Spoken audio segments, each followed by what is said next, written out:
bandeko balandi radio lisanga tozokoba na programme na biso ya pokwa lelo nde toyebisaki bino tozali mpe na ndeko Jules Bavon Mwamba en direct ya Kinshasa tokosala na ye lisolo totoba masolo oyo tobongiseli bino mpo na République démocratique du Congo. Ndeko Jules Bavon Mwamba, bonsoir.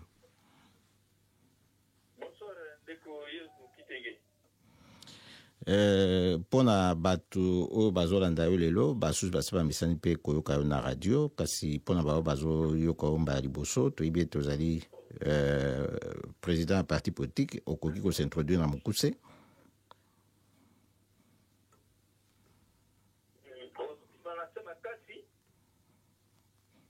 Pardon?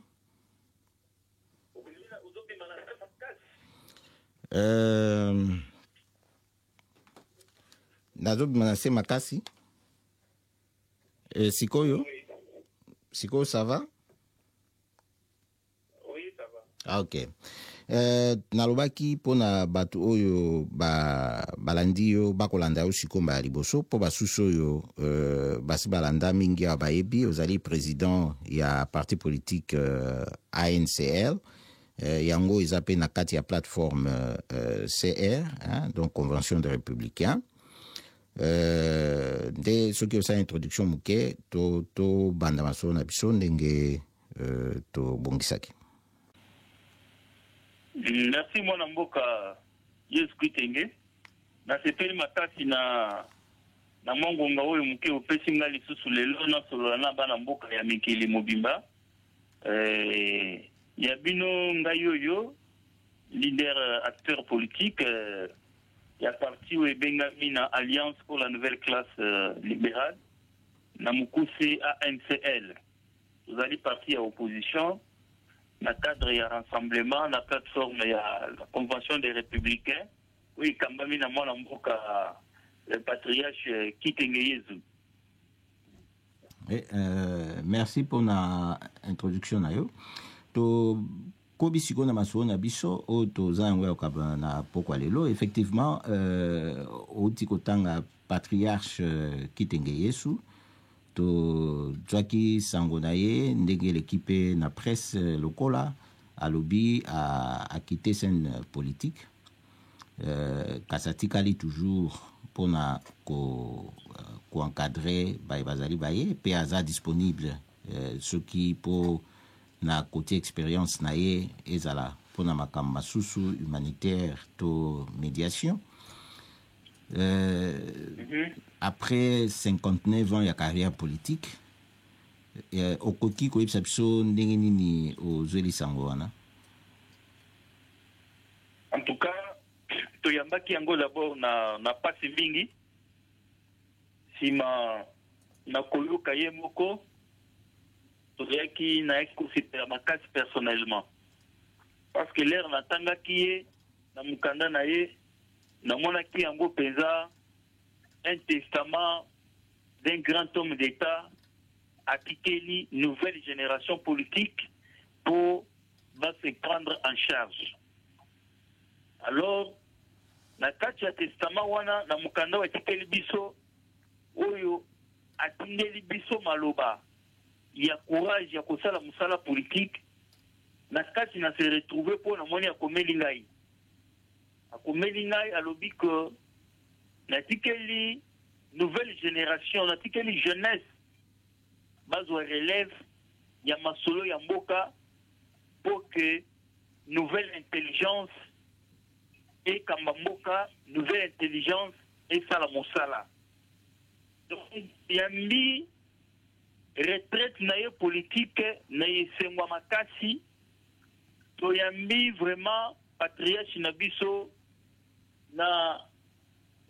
message na ye opesi yango lokumu makasi to s'incliner nango to zi acte la retraite na ye et puis à tout moment ndenge alobi ye moko tokobanda ko recourir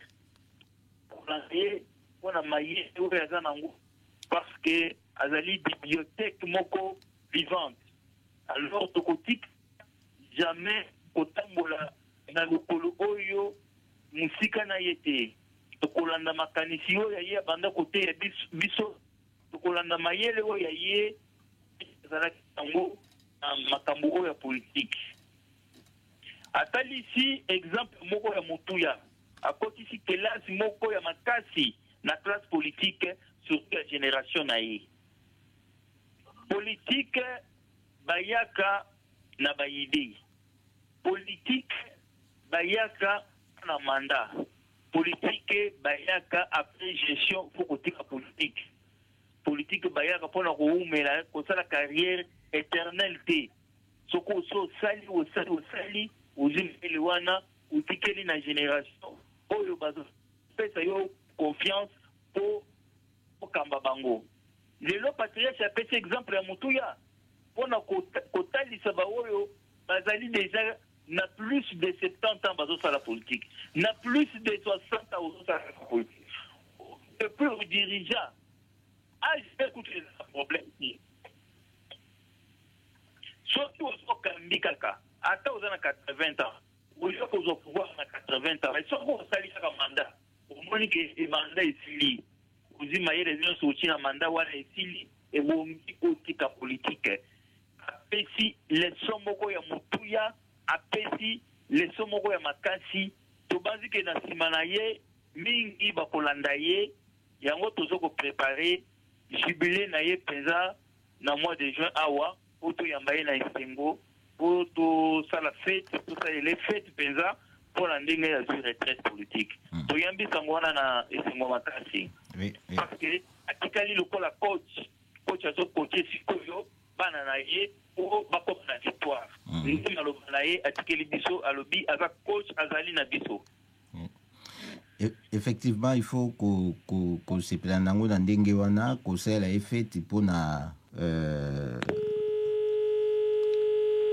bandeko bokolim sa biso connexion et sali biso défaut tozela ndeko soki ako rappele tozokoba na programme na biso ndenge tozosala wa tokotia na mwa loyembo ndambo en attendant totala soki ndeko ako koka kosala biso rappel koba ndeko Jules Bavon Mwamba azongi na ligne na bandai koloba na likambo ya retraite ya mwana nsomi kitenge Yesu ndenge aselaki koloba ete atiki mpe esika na jeunesse. Effectivement Félix Tshisekedi akomi président ya UDPS mpe tomonaki na bamo oyo atiaki mpona kofélicite mpe koencourage Félix Tshisekedi alobaki mpe ke ekomi sikoyo et ouvrir retraite politique donc et ouvrir retraite politique na doyen. Donc bato mpe basepelaki bamoni eza ndenge moko propre oyo ya kosala politique mpe kokite scène politique kotikala kaka na pouvoir mpo na pouvoir te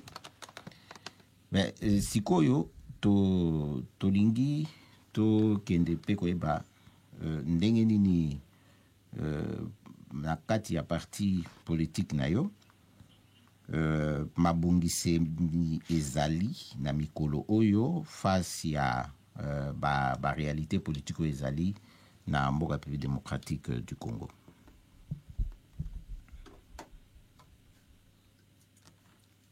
Ndeko Jules Bavon Mwamba.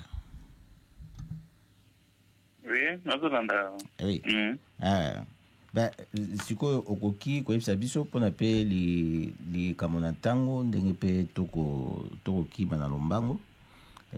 mpo toza na temps kaka ti na 20h awa okoki koyebisa biso ndenge nini na kati ya parti politique na yo oyo eza mpe koevolue na kati ya plateforme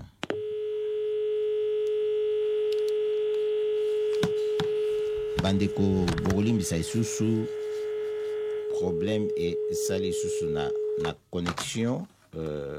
toyebi te badongolo miso soki baza kosepela te mpo tosolola ndenge batie ndeko Elizea na boloko tokotala kaka makambo yango. bandeko bandiradio lisanga tosalaka effort po tokaba bino ngonga oyo ya motuya oyo na masolo to anango ndeko na biso Jules Bavon Mwamba azongi lisusu na nzela ya singa wana eza ba problème technique connexion nde mte tosala biso défaut kasi tozobunda kaka ndeko Jules Bavon Mwamba ndenge nalobaki sikoyo toke totala mpe baactivité ndenge ezoleka na kati ya parti na yo eza koévolue na kati ya plateforme ou ya convention des républicains yebisa biso sikoyo ndenge nini au sein ya parti bozali mpe koévolue face ya bacirconstance oyo ya mboka. Non, merci beaucoup ndeko Yezu Kitenge. En tout cas, parti na biso ANCL ezali vraiment malamu. Ezali parti oyo ezali kobunda pour le renouvellement ya classe politique. Yango d'abord au sein ya parti sango oyo patriarche Kitenge atindeli biso ya que azui très malamu penza tolobi voilà kulutu oyo oyo politique oyo bazo comprendre vraiment lutte na biso que il faut renouvellement ya classe politique. Parti na biso tozomona que mboka na biso ezali na mibeko moko ya malamu, eza na mibeko ya malamu penza, mais eloko ezobebisa mboka ezali bato ezali classe politique ekomi classe politique moko mukolo, classe politique moko babengaka na lopoto vétuste. Alors esengeli ko renouvellement ya classe politique, esengeli mayele ya sika, esengeli bilenge ya sika bakamba masolo ou bien makambo ya politique. Yango ANCL ezali vraiment prête ya ko diriger mboka oyo, ANCL ezali prête il y a élection oyo, mais sans machine à tricher. Sans machine, parce que makambo machine a eu retourne en mituna to koma wana.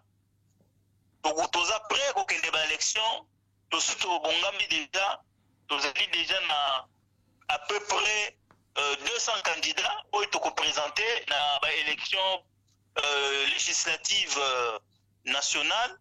na législative provinciale. À travers la République peut aussi, nous avons déjà 240 quelques candidats députés provinciaux. Alors, parti Nabiso, ils allaient kobonga mapona maponami, nous allons vraiment prêt pour la maponami, nous allons bonga mapona renouvellement de la classe politique, parce que la meilleure façon, il y a pour sanctionner les classes politiques, ils allaient il y a maponami. Alors, essayez de sensibiliser Batou, de sensibiliser jeunesse. Pambate, jeunesse, n'est vraiment base. Oya Mounene, Oyo ANCL, Azotia Elika. Elika na biso ezali sur la jeunesse. Parce que biso tout peut saka espace na jeunesse à s'exprimer, tout peut saka espace na jeunesse à jouer vraiment au pouvoir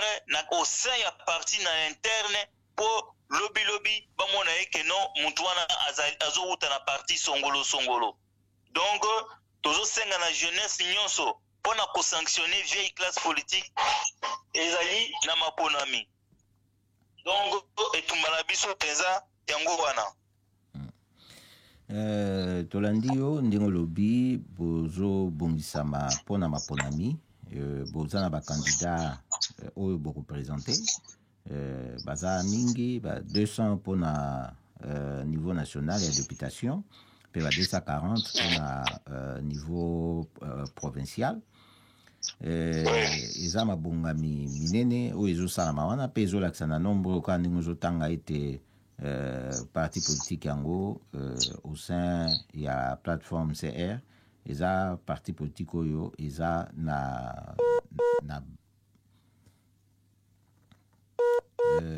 bandeko bo ko limbisa to kwa koza moi temps moke po connexion siko lokola benga kibiso na nzela internet et sali lisusu moi modulu bon Ok, connexion ezongi.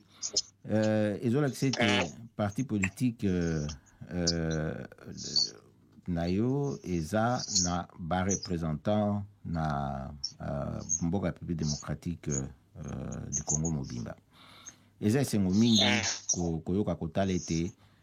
bozotelema mpona kokende na mibeko ya mboka ndenge ezali ntina suka. Sikoyo soki tokoki koloba na likambo yango ya baélection mpo bato baza komituna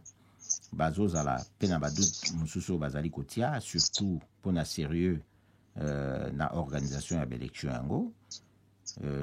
na likambo ya machine à voter oyo esi elakisama na ndenge nyonso tout même na mikili ya mpoto awa balingaka koutilize yango te parce que eza fiable te, eza facile mpona kofraude nango, kasi nanga kuna azotingama kaka koloba ete yango ebongo okokasiko koyebisa bandeko bazolanda biso ndenge nini fasi ya likambo ya baélection kuna. Merci beaucoup mwana mboka Yezu Kitenge. Na koyebisa bana mboka boye biso tozali awa na front, tozali awa tozobunda kaka na régime oyo ya Kabila ye moko te, tozobunda na mboka ebele oyo banguna ya peuple congolais, parce que régime etalisi noir sur blanc na lolenge na yango nyonso ke elingi mboka oyo te, elingi bana mboka oyo te. Élection wana oyo bozoyoka ba machine wana oyo bazochele biso na liboso ezali élection oyo bazobenga tolingi tosala passage en force, ezali passage en force. Alors tokotikala ta mokolo moko kokende na maponami na machine wana te, c'est États-Unis azosouffrir ceux qui trompent pas na ba problème ezali par rapport ya machine à vote wana na ba état mususu. Lelo état ici na ba mikili nyonso ke balinga kosalela yango te. Alors boni biso tokosalela machine wana oyo nanga azoli kota moto makasi wana oyeba ke élection ekosala mati. Et puis ndenge bango pe batalisi biso machine wana ndenge pe bango baza koinsister toyebi ke ezali carte na bango po maponami esalama mbula oyo te. Machine wana ezali astuce moko boye ya présenter rapport ya élection. Tout ce qui est makambo nyonso wana. Et puis réellement rapport à élection ekosala mati. Rapport à élection ekozala parce que biso tokondima machine wana te. Élection ekosalama sans machine wana. Alors tozota ela ndenge bango pe déjà tozozela na secrétaire général ya Nations Unies aya awa o tozokozela to bakofongola troisième dialogue. Mais ce qui est vrai est que bana mboka balembi pasi eleki régime oyo eza régime ya banguna, régime oyo eza régime ya baennemi ya bana mboka. Alors ma élection ekosalama na machine wana de mwana mboka tozali awa toza na front mpona élection na machine wana ekosalama te. Eza clair ndenge lobby avec détermination biso pe tomoni ndenge wana baélection na machine wana ekosala te po eza nango ndenge lobby balingi basala passage en force ya kosala clan na bango etikala na pouvoir po bayebi yango eza na bato bakovote bango te na ndenge mpenza ya honnêteté tant nyonso tu basali na pouvoir wana médiocrité et baksami likolo ya médiocrité retard nyonso bapesi na mboka na souffrance nyonso peuple aza koendure bayebi yango bango moko soki déjà kutu baboyi kosalisa baélection depuis fin ya mandat présidentiel na ya députation eza mpona baza conscient bayebi ke moto akovote bango aza te yango nde bazosala ndenge wana machine wana eza eloko mpe ya kondima te ndenge olobi wana mpo ekozala lokola kopesa bango feu vert pour baluka frauder na ndenge moko ya kozala sous na force wana esekeli baélection ya malamu eya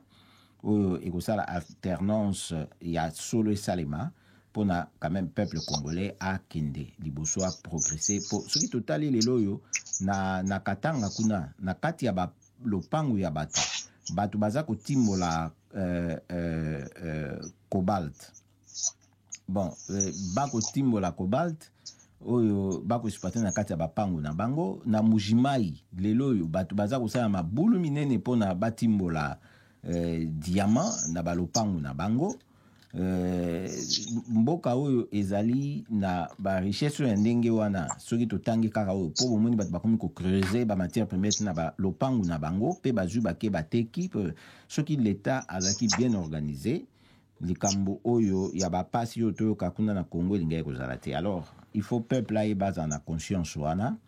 eza mpona ye nde il faut changement eya tozo solola oui. Merci beaucoup pour la matière wana oyo tiko rappeler likambo minere ya mboka ezali likambo moko ya mutuya na uti kota so que tozali régime moko ya banguna ya peuple congolais minere ya mboka izo profiter na ba individu ya clan Kabila na baninga na ye yango bandaki na 5 chantiers tomona ki 5 de constipation alors place kende kusukela tuyibité après modernité de si c'est modernité et ça tomoni bato c'est modernisé et kaka baninga na ye baniko na ye na ye moko basumi ba immeuble batongi boyoboyi mboka eza ya kufa minere izo profiter na ba ils ont profité na peuple te nzela ezate ba immeuble tongami même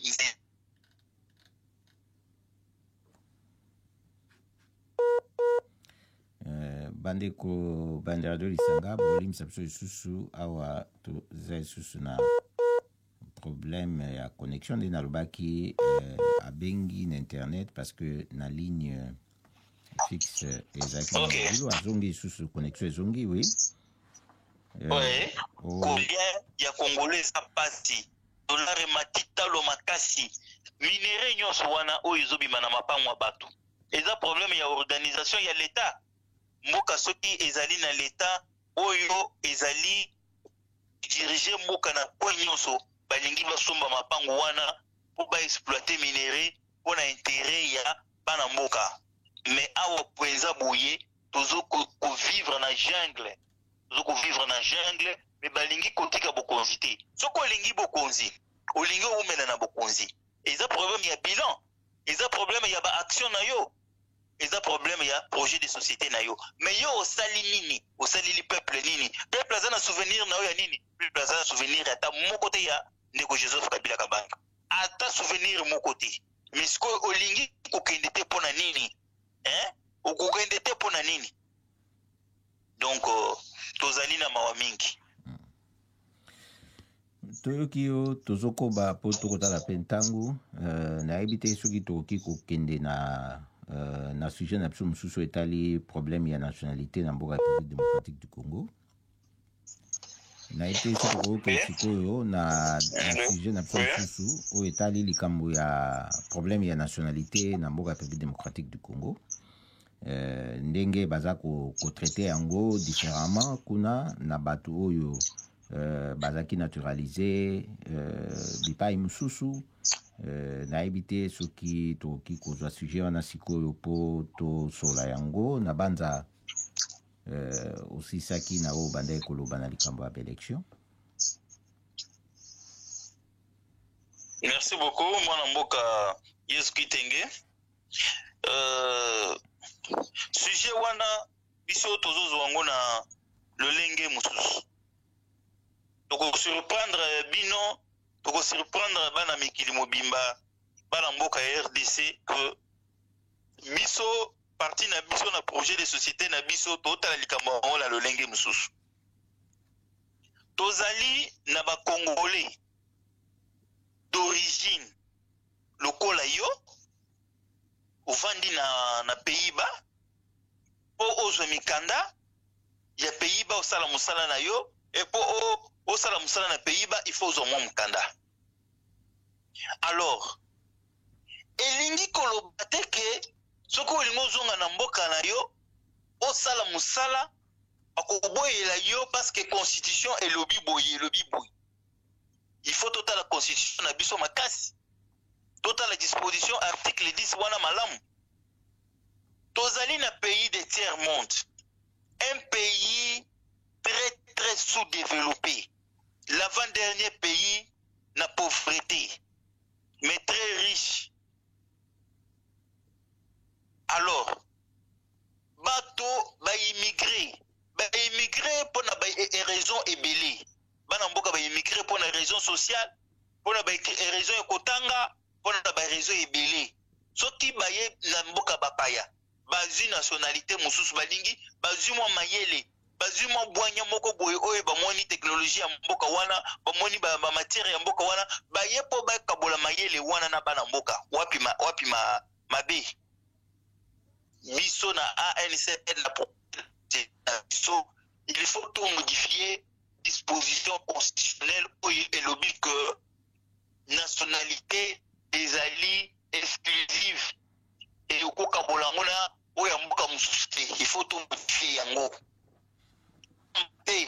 a Belge oyo batima basala na mboka oyo babati public kaka yango nde ezorenyeti 58 ans après indépendance les mêmes bâtiments yango nde ezokuabrite bamakambo nyonso ya mbula matadi ya awa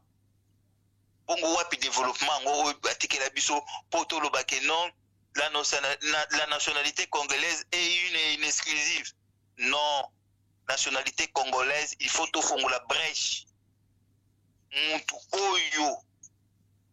aza na nationalité mosusu kalinga salela mboka na lolenge ya solo tochake non soki afandi na mboka déjà ata 10 ans akoki kosalela mboka na parti nyonso ya politique il faut to modifier eloko wana ezali mabe makasi eloko mosusu tozali na mboka na biso na baimmigré oyo bazalaki ata na nationalité congolaise te lelo baza na mboka na biso badepute baza na bamboka na biso baministre baza na bamboka na biso na batitre nyonso na bafonction nyonso na mboka na biso baimmigré ya bamboka ebele baza na mboka oyo ya RDC oyo baza ata na nationalité congolaise te me bazosala awa boni koyo koboya un congolais d'origine oyo aza na double nationalité ya kosalela mboka na ye mosala paradoxe ezali mbutu toza na mibeko moko place wana il faut to modifier yango biso tolobi ke babelge batima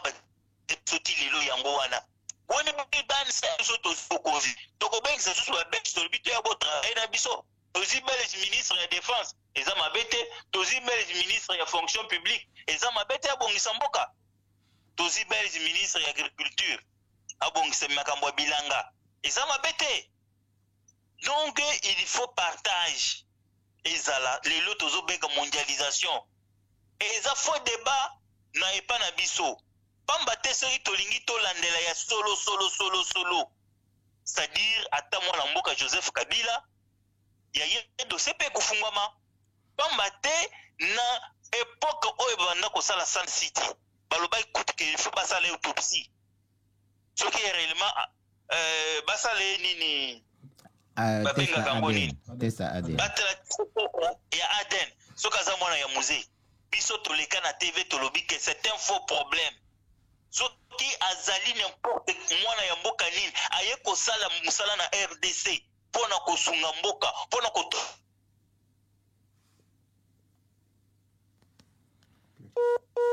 bandeko nde boyoki connexion esali sous défaut tokoliki ya ete ndeko Jules Bavon Mwamba akozonga lisusu wa eza likambo ya nationalité ndenge ezolobelama mpona ndenge alobi bao bazali na bacongolais d'origine ceux to comprendre malamu alobi ete bacongolais d'origine bakoperdre nationalité congolaise na bango te toyoki auti kokata masiko mpenza connexion ekatani effectivement ndenge na bandaki koloba alobi bacongolais d'origine bakoki koperdre nationalité congolaise na bango te likambo wana oyo ya nationalité soki double nationalité eza likambo oyo tolobela yango mpe na diaspora mingi ata ntango papa na biso ya politique Etienne Tshisekedi wa Mulumba azalaki ntango alingaki akende kopostule na 2011 likambo elobamaki mpe bien avant likambo na biso nde na diaspora awa topesaki mpe baproposition kaka na sens moko na ndenge ndeko Jude Bavon Mwamba azoloba eza mpe oyo biso omonaka parce toyebi yango tolobelaka bino mema na radio Lisanga biso bato kosala mboka wana tozosala mboka wana na so totali kaka bacode kaka nde totindaka wana toyoki oza exclu te parce toti kuna toza na bandeko na biso proche oyo baza kuna susu ebimisi biso libanda eza même souci oyo ezotinda biso na kati eza pe ridicule mpona koloba ete biso toza exclu na donc il faut modification esalama ya constitution toboyaki nde na batango nyonso tu kotia pression mpona modification wana esalama parce que elingaki kokweya lokola atout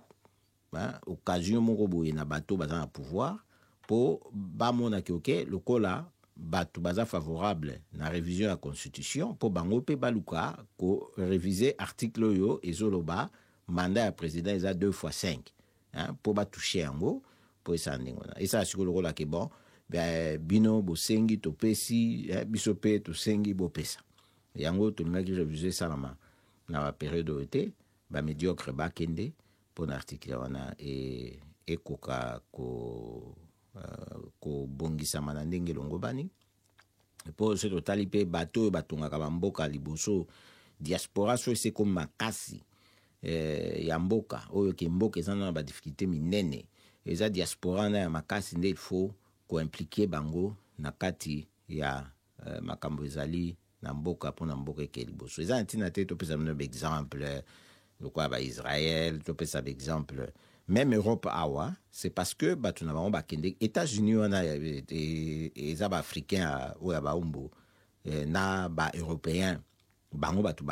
bakenda kotonga États-Unis wana eza mboka bendien mais aide bandaki kouta bakote oyo mpona bango kuna mpe bango baki kozongisa susu aide wana kote oyo baprésident na bango mingi États-Unis parce que constitution ya bango ezoloba botama nde na États-Unis aux américains mais baorigine na bango bautaki na bango na bamboka ya baeurope awa boye likambo bon wana eza nango mpenza likambo kutu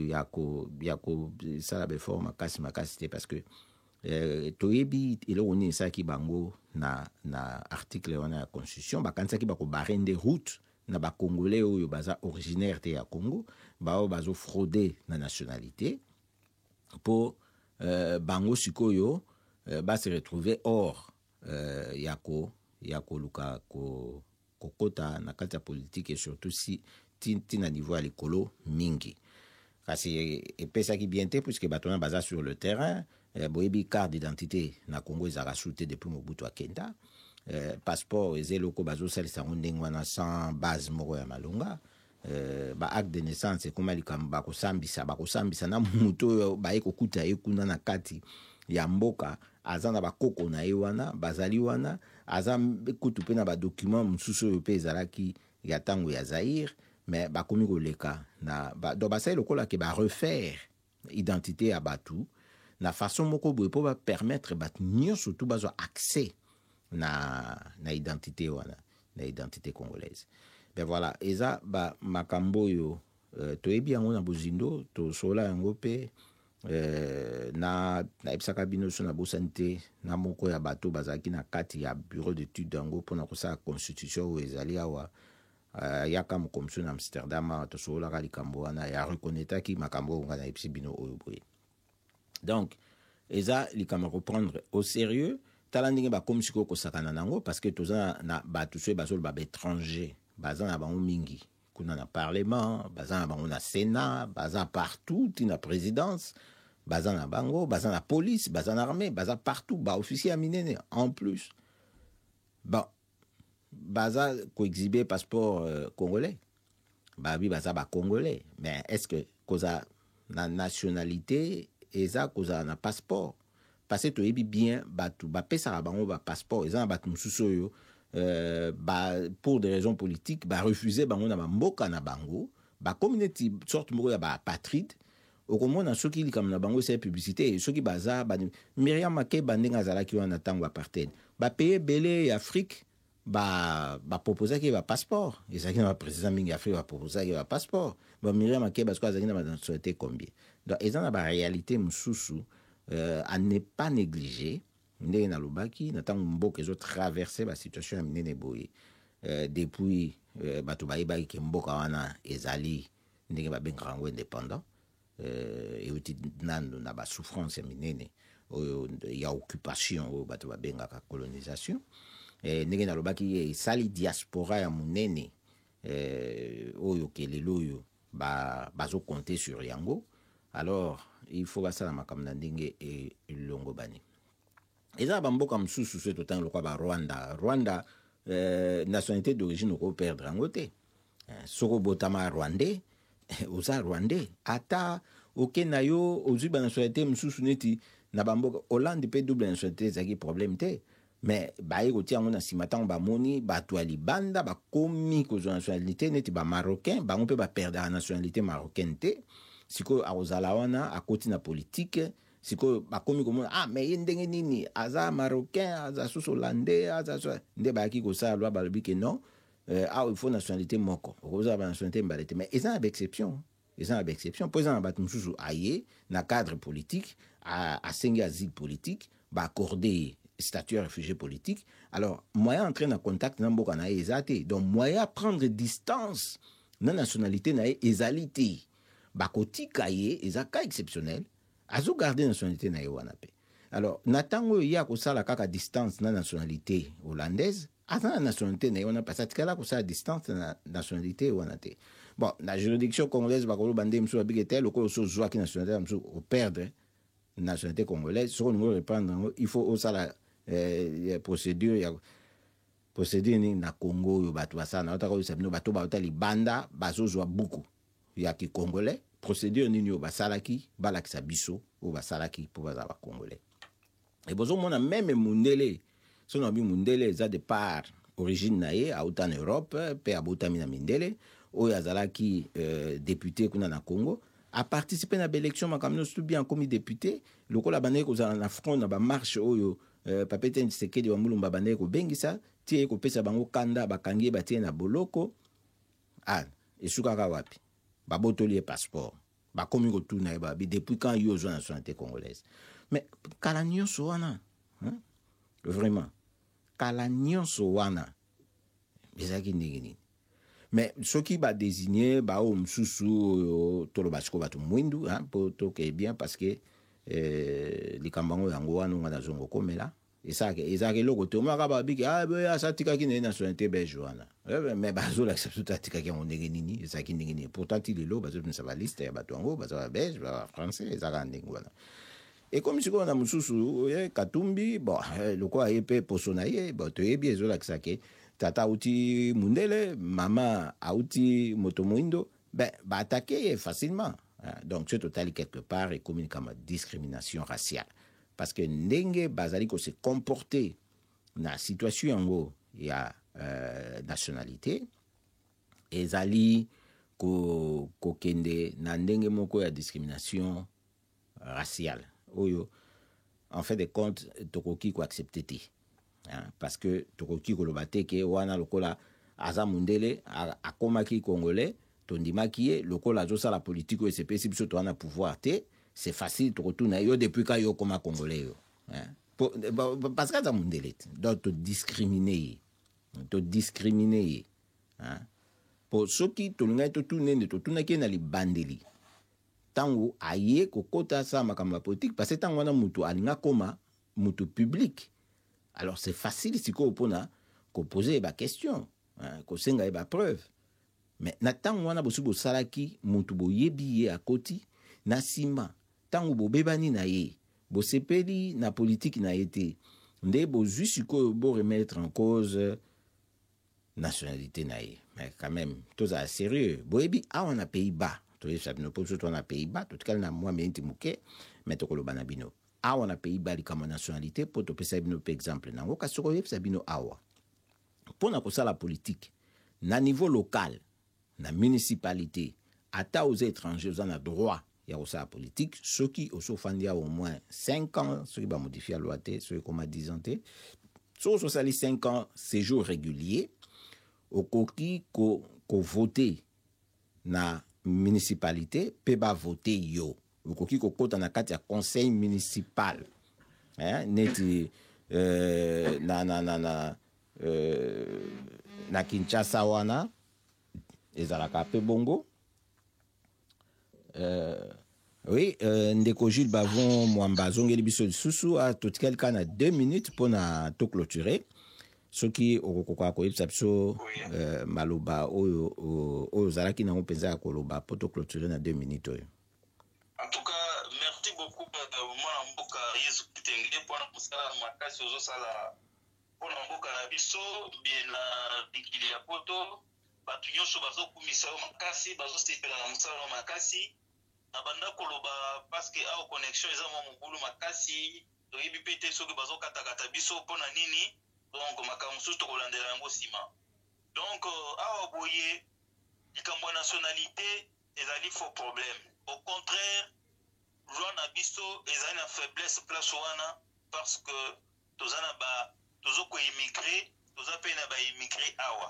Alors il faut topesa bana nyonso ya mboka baya kosala musala na mboka na bango bakamba mboka bazwa mandat électif basunga mboka na bango. Alors moi maloba nazalaki nango yango wana par rapport ya minito etikali mais pamba te na moni mena tokokai koloba lisusu. Merci ndeko Jules Bavon Mwamba na ndenge ozaki wabiso mpona kosola nao na pokwa ya lelo atako ndenge olobi mikakatano ezalaki na nzela ya singa toyebi te badongolo miso baza na esengo te kasi tosala émission na biso topanzisa yango tozalaki nango ya kokabola na bato tondi osusu botondi mingi soki okoka pe kopesa mbote na bato mpona kokabola. En tout cas napesi mbote na bana nyonso ya mboka na biso napesi bana nyonso ya ANCL mbote napesi autorité morale na biso patriarche Kitenge Yesu mbote. Alors topesi rassemblement mobimba mbote topesi opposition nyonso mbote tolobi totelema likambo ya élection na machine à vote ekosalama te toza na front wana ekotikala kosalama te topesi vraiment bandeko nyonso ya bapoliticien topesi bango kosusu longonya batelema bazala ya kotelema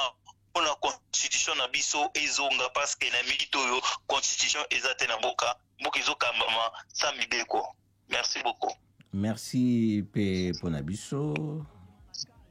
matondo mingi. Au revoir. Merci beaucoup.